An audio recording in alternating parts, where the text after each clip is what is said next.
पता है मेरी ना एक बार जेईई मेंस में मैथ्स में 95 मार्क्स आए थे आउट ऑफ 100। मैं इस चीज़ को फ्लेक्स नहीं कर रहा, ऑब्वियसली मेरे को आईआईटी में आए हुए 3 साल हो गए एंड मेरे लिए वो चीज़ अब मैटर नहीं करती है। मैं बस ये बोलना चाह रहा हूँ कि मेरी मैथ्स की स्ट्रेटजी काफ़ी सही थी एंड मैथ्स मेरा फेवरेट सब्जेक्ट भी था, ठीक है। तो मेरी स्ट्रेटजी काफ़ी बेटर थी, तो भरोसा रखना मेरे पे एंड इस वीडियो को पूरा देखना एंड जो मैं बता रहा हूँ वो तुम करते जाना एंड फिर देखो कि तुम्हारा जेईई मेंस 2024 के जनवरी अटेम्प्ट में ही 80+ मार्क्स कैसे आते हैं एंड 99+ परसेंटाइल कैसे बनती है, वो भी बस 3 महीने के प्रैक्टिस के साथ। 3 महीने का मेहनत कह लो, 3 महीने की प्रैक्टिस कर लो एंड जो स्ट्रेटजी मैं बताने वाला हूँ वो अगर कोई बंदा रिवीजन के लिए फॉलो करना चाहता है तो वो पूरे मैथ्स को रिवाइज कर सकता है सिर्फ 2 वीक में, ठीक है। 2 वीक का मतलब बस 14 दिन एंड बाकी के टाइम वो और भी चीजें कर सकता है जैसे प्रैक्टिस हो गया एंड प्रॉब्लम सॉल्विंग हो गया। एंड अगर कोई बंदा जीरो से स्टार्ट करना चाहता है, जीरो से प्रिपरेशन को स्टार्ट कर रहा है मैथ्स की, ऑब्वियसली उसको बेसिक आना चाहिए। ऐसा थोड़ी कि किसी भी क्लास 10 के बंदे को ये स्ट्रेटजी बता दो एंड 99+ परसेंटाइल लेता है, अगर ऐसा नहीं होता। थोड़ी बहुत बेसिक उसको पता है एंड प्रिपरेशन उसकी बट अभी तक जीरो रही है जेईई मेंस के रिगार्डिंग। वो 3 महीने में इजिली इस स्ट्रेटजी को फॉलो करके 80+ मार्क्स ला सकता है। मैंने भी जेईई मेंस के प्रिपरेशन लास्ट के 2 महीने में ही करी थी। सो हाय एवरीवन, मेरा नाम है प्रियांशु रंजन एंड मैं आईआईटी कानपुर में बीटेक का 3rd ईयर स्टूडेंट हूँ एंड इस वीडियो में बात करने वाले हम लोग important chapters for JEE Mains 2024 mathematics के बारे में। एक छोटा सा अनाउंसमेंट है, लास्ट वीडियो मैंने केमिस्ट्री को बनाया था, important chapters of chemistry for JEE Mains 2024। तो उस वीडियो में मैंने ये तो बताया था कि कौन कौन से चैप्टर्स पढ़ने हैं एंड कितने मार्क्स आते हैं कौन कौन से चैप्टर से, बट ये चीज नहीं बताया था मैंने कि कौन कौन से चैप्टर नहीं पढ़ने हैं। तो उस पर ध्यान से सुन लेना। केमिस्ट्री में तुम्हें एक तो सॉल्ट एनालिसिस नहीं पढ़ना है, सॉल्ट एनालिसिस बहुत सारे कोचिंग में पढ़ाया जाता है एंड एनसीईआरटी में उसका क्वालिटेटिव एनालिसिस या क्वांटिटेटिव एनालिसिस ऐसा कुछ तो नाम है, मेरे को इतना याद नहीं आ रहा, बहुत पहले पढ़ा था। एंड जो सेकंड चैप्टर था वो आयनिक इक्विलिब्रियम था। आयनिक इक्विलिब्रियम तुम्हें नहीं पढ़ना है, फालतू चैप्टर है। चैप्टर सही है बट है बहुत बड़ा एंड तुम उसको पढ़ने में बहुत माथाबादी करोगे एंड उसके बाद फिर उससे क्वेश्चन आना एक या फिर आए भी नहीं, आने के क्वेश्चन आने के चांसेस ही बहुत कम है ना आयनिक इक्विलिब्रियम से। वो इंपॉर्टेंट चैप्टर में काउंट नहीं कर रहा, ठीक है। अगर तुमने पढ़ रखा वेल एंड गुड, नहीं पढ़ा तो मत पढ़ो, कोई इशू नहीं है। खैर अब बात करते हैं मैथ्स की, तो बिना टाइम वेस्ट किए स्टार्ट करते हैं। तो मैथ्स में जो पहला चैप्टर रखने वाला हूँ वो है पूरा का पूरा कोनिक सेक्शन एंड जब मैं कोनिक सेक्शन बोल रहा हूँ तो इसमें मैं पैराबोला, इलिप्स एंड हाइपरबोला को ही काउंट कर रहा हूँ, सर्कल एंड स्ट्रेट लाइन को काउंट नहीं कर रहा। सर्कल एंड स्ट्रेट लाइन को मैं काउंट क्यों नहीं कर रहा, क्योंकि सर्कल एंड स्ट्रेट लाइन से बहुत ज्यादा इजी क्वेश्चन आ जाते हैं। सिर्फ लाइन का इंटरसेक्शन हो गया या फिर टेंजेंट हो रहा सर्कल पे कुछ, तो ऐसा एंड इजीली सॉल्व हो जाता है। तो इसलिए मैं सर्कल एंड स्ट्रेट लाइन को काउंट नहीं कर रहा हूँ। इस वीडियो में वो चीजें बताने वाला हूँ कि कौन कौन से चैप्टर में तुम कौन कौन से इंपॉर्टेंट टॉपिक्स पढ़ो जिससे तुम्हारा सब कुछ हो जाए। वापस आते हैं कोनिक सेक्शन पे। तो पैराबोला, इलिप्स एंड हाइपरबोला में से पैराबोला थोड़ा टफ रहता है कंपैरेटिवली इलिप्स एंड हाइपरबोला से, जेईई मेंस की मैं बात कर रहा हूँ। एंड तुम्हें ये ध्यान रखना होगा कि पैराबोला, हाइपरबोला, इलिप्स इसमें से कहीं से भी क्वेश्चन आ जाए तो तुम्हें सबसे पहले स्ट्रक्चर बनाना है। क्वेश्चन में जो भी बोल रहा पैराबोला पे एक टेंजेंट बना रहा या फिर नॉर्मल बना रहा, कुछ भी बना रहा, तुम्हें उसका स्ट्रक्चर बनाना है।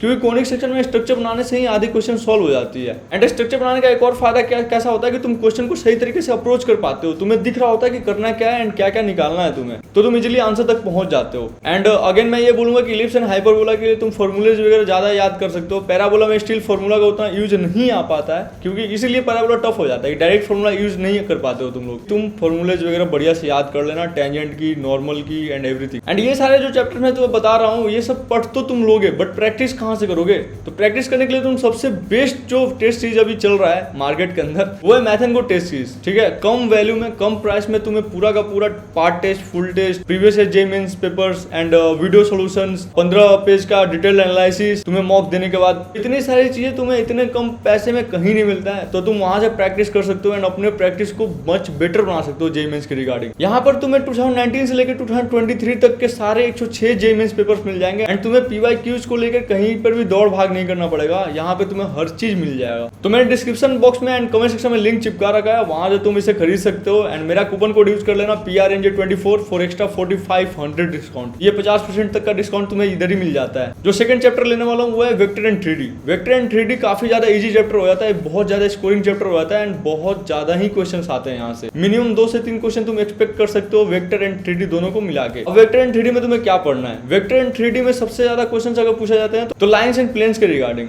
लाइन का लाइन से इंटरसेक्शन, प्लेन का प्लेन से इंटरसेक्शन। मान लो तुमसे ये पूछ लिया कि 2 प्लेनें इंटरसेक्ट कर रही है एंड जो इंटरसेक्टिंग लाइन है उसकी इक्वेशन निकालो, तो ये सारी चीजें तुम्हें आनी चाहिए। तो लाइन्स एंड प्लेन्स को बढ़िया से पढ़ लेना। दूसरा मैं ये चीज बोलूंगा कि एसटीपी एंड वीटीपी जरूर पढ़ लेना। अब तुम सोचोगे एसटीपी या वीटीपी क्या है, तो वीटीपी वेक्टर ट्रिपल प्रोडक्ट होता है, एसटीपी स्केलर ट्रिपल प्रोडक्ट होता है। तो स्केलर ट्रिपल प्रोडक्ट से ज्यादा क्वेश्चन आते हैं रेदर देन वीटीपी। तो तुम ट्राई करना कि ये सारी चीजें तुम बढ़िया से कवर कर लो। चैप्टर के अंदर। बट जो मैं लेने वाला चैप्टर वो है डिटरमिनेंट एंड मैट्रिसेस। मैट्रिसेस भी जेई पहले नहीं पूछती थी, बट उन्होंने ना वही 17-18 के आसपास 2017-18 के आसपास पूछना स्टार्ट करा। एंड अब तो ऐसा है कि जेई में 2 से 3 क्वेश्चन हमेशा ही आते हैं। मैं जेई एडवांस की बात कर रहा, जेई मेंस में स्टिल डिटरमिनेंट एंड मैट्रिसेस को मिला के 2 क्वेश्चन इजीली आ सकते हैं, इजीली। अब डिटरमिनेंट एंड मैट्रिसेस के रिगार्डिंग तुमसे ट्रिवियल सॉल्यूशन के ऊपर क्वेश्चन पूछ सकता है, या फिर तुम्हें डिटरमिनेंट या मैट्रिसेस देके उसको अलजेब्रा के फॉर्म में निकलवा सकता है एंड उसके रूट्स पूछ सकता है। वो अब एनटीए के ऊपर है कि कैसा पेपर सेट कर रहा है, बट तुम्हें हर चीज के लिए रेडी रहना। ज्यादातर क्वेश्चन में यही होता है कि एक मैट्रिसेस दे दिया एंड उसने बोल दिया कि इसके ट्रिवियल सॉल्यूशन होने वाले हैं, तो उसके लिए तुम्हें सिंपली उसका डी निकालना होगा डिटरमिनेंट एंड उसको 0 कर देना होगा।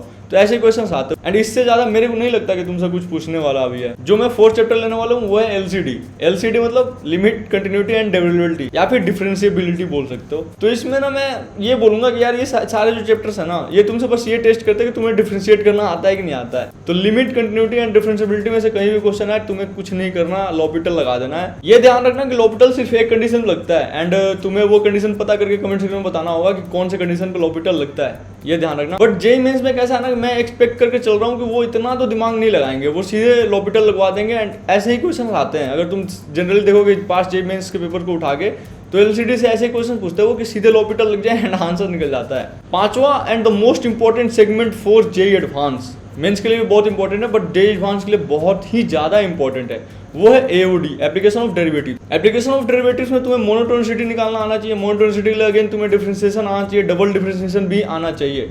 मोनोटोनिसिटी ऐसे ही निकलती है। सेकंड, तुमसे मिनिमा मैक्सिमा के ऊपर क्वेश्चन पूछ लिया जाता है, लोकल मिनिमा, लोकल मैक्सिमा, ये सारी चीजें तुम्हें पता होनी चाहिए। जो थर्ड टॉपिक है इसमें वो है रोल्स थ्योरम। रोल्स थ्योरम तुम्हें लगाना आना चाहिए। रोल्स थ्योरम बस जेई मेंस में नहीं, जेई एडवांस में भी बहुत ज्यादा इंपॉर्टेंट होता है। तो तुम्हें रोल्स थ्योरम के ऊपर क्वेश्चन देखने मिल सकता है। रोल्स थ्योरम इजीली दिखता नहीं है कहाँ पे लगाना है, बट तुम्हें अगर उसके कंडीशंस पता रहेंगे तो तुम इजीली रोल्स थ्योरम लगा सकते हो। जो अपना 6th चैप्टर है वो है क्वाड्रेटिक इक्वेशन। क्वाड्रेटिक इक्वेशन बहुत ज्यादा अंडररेटेड चैप्टर है अगर जेई की अपन बात करें तो, क्योंकि बहुत लोग ये सोचते हैं कि यार जेई मेंस में यहाँ से क्वेश्चन नहीं आएगा या फिर जेई एडवांस में यहाँ से क्वेश्चन नहीं आएगा, बट कभी कभी ऐसा होता है कि सिर्फ क्वाड्रेटिक इक्वेशन से ही 2-3 क्वेश्चन पूछ लिए जाते हैं, वेदर जेई मेन या फिर जेई एडवांस हो। एंड क्वाड्रेटिक इक्वेशन में ज्यादातर क्वेश्चन आते हैं रूट्स एंड कॉमन रूट्स से। रूट्स, लोकेशन ऑफ रूट्स में आना चाहिए, एलओआर जिसे बोलते हैं अपन। एंड तुम्हें ये निकालना आना चाहिए कि एक मान लो 2 इक्वेशन दे दिया, ठीक है, बोला कि भाई इनके बीच में एक कॉमन रूट है, सेकंड तुम्हें रूट बताया नहीं है, वो बोलेगा कि सेकंड रूट निकालो इस इक्वेशन का, तुम्हें वो चीज आना चाहिए। वहां से बहुत सारे क्वेश्चंस आते हैं। जो नेक्स्ट चैप्टर है अपना वो है differential equation. Differential equation again बहुत ज्यादा इंपॉर्टेंट चैप्टर है। यहाँ से क्वेश्चन फिक्स्ड है, आंख बंद करके बोल रहा हूँ मैं, यहाँ से क्वेश्चन फिक्स्ड है। एंड इसकी टॉपिक भी मैं बता रहा हूँ, एलडीएफ से क्वेश्चन आएगा, ये भी फिक्स्ड है। एलडीएफ क्या होता है? लीनियर डिफरेंशियल इक्वेशन होता है, एलडीएफ का full form obviously. And linear differential equation 5 minute का टॉपिक है, बस 5 मिनट का। अगर तुमने वो पढ़ लिया ना, तुम्हारा एक क्वेश्चन फिक्स्ड। अभी मैं बोल रहा हूँ, बहुत लोगों को पेपर में ये देखने मिलेगा कि एलडीएफ से डायरेक्ट क्वेश्चन आ रहा है। अगर तुम्हें एलडीएफ से नहीं आया तो होमोजेनियस इक्वेशन से क्वेश्चन आ जाएगा। होमोजेनियस इक्वेशन में कुछ नहीं होता, एक्स बाई वाई के फॉर्म में लाना होता है इक्वेशन को, एंड वाई बाई एक्स या फिर एक्स बाई वाई जो भी बने उसको यू या फिर वी मान लो, और उसके बाद डिफरेंशिएट करके तुम्हारा वो सारी चीजें आ जाती हैं, वो इजी है। एंड इसके ऊपर 2-2 क्वेश्चन अगर तुम लगा लिए ना, तुम्हारी बढ़िया प्रैक्टिस हो जाने वाली है। एंड जो अपना नेक्स्ट चैप्टर है वो है प्रोबेबिलिटी। ये मेरा 8वां चैप्टर होने वाला है, इंपॉर्टेंट। अगेन प्रोबेबिलिटी में बहुत सारे टॉपिक्स पढ़ने नहीं है, बहुत कुछ टॉपिक्स होते हैं जो कि इंपॉर्टेंट होता है। एक तुम्हें जो बताने वाला हूँ वो है बेस थ्योरम। बेस थ्योरम तुम्हें लगाना आना चाहिए, BAYES, बेस थ्योरम, ठीक है। अगेन बेस थ्योरम से ही क्वेश्चन आता है। अगर प्रोबेबिलिटी से क्वेश्चन आ गया तो बेस थ्योरम से आने का उसका प्रोबेबिलिटी 50 से ज्यादा % होता है। लाइक अगर पूरे चैप्टर की तुम बात करो ना, तो बेस थ्योरम अकेले 50% से ज्यादा इंपॉर्टेंट होता है रादर देन की पूरा चैप्टर। दूसरा, प्रोबेबिलिटी अगर तुम्हें निकालना है, PNC के क्वेश्चंस करने आने चाहिए, तो उसके लिए तुम्हें वेन डायग्राम बहुत ज्यादा इंपॉर्टेंट होता है। मैं ये बोलूंगा कि प्रोबेबिलिटी के अंदर तुम वेन डायग्राम के ऊपर भी प्रैक्टिस कर सकते हो। मान लो तुमसे ये बोल दिया कि भाई एक लाइब्रेरी है जिसमें कुछ लोग पेपर भी पढ़ते हैं, कुछ लोग बुक्स भी पढ़ते हैं, इतने लोग ये पढ़ते हैं, एंड उनके बीच में कुछ तो ऐसा करके मसाला वसाला डाल के कुछ तो क्वेश्चन बना देंगे। वो तुम क्वेश्चन वेन डायग्राम से ही कर पाओगे, एंड वेन डायग्राम से ही ईजी दिखेगा वो। जो अगला चैप्टर होने वाला है वो है कॉम्प्लेक्स नंबर। अगर जेई एडवांस में बात कर रहा होता तो मैं ये नहीं बताता कि कॉम्प्लेक्स नंबर पढ़ो। जेई मेंस की बात कर रहा हूँ तो कॉम्प्लेक्स नंबर यहाँ पे ईजी आ जाता है। यहाँ पे तुम्हें एक कॉम्प्लेक्स नंबर दे दिया जाएगा, बोला जाए कि भाई ये प्योर रियल है या फिर प्योर इमेजिनरी है। तो तुम्हें अगर प्योर रियल रहेगा तो उसका इमेजिनरी पार्ट 0 करना रहेगा, प्योर इमेजिनरी रहेगा तो उसका रियल पार्ट 0 करना रहेगा।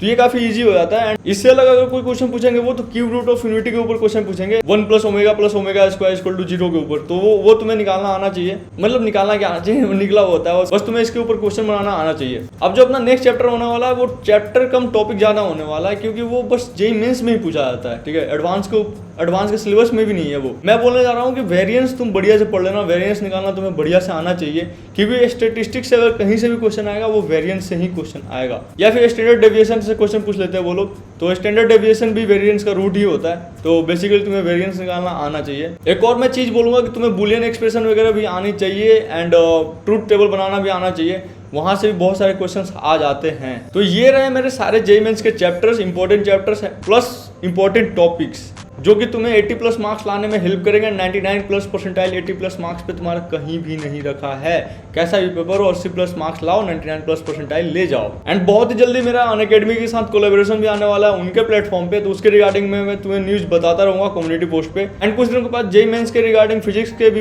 इंपॉर्टेंट चैप्टर्स के ऊपर वीडियो बनाने वाला हूँ, तो चैनल को सब्सक्राइब भी कर लेना। अगर ये वीडियो अगर अच्छी लगी हो तो लाइक भी कर देना। मिलते हैं नेक्स्ट वीडियो में।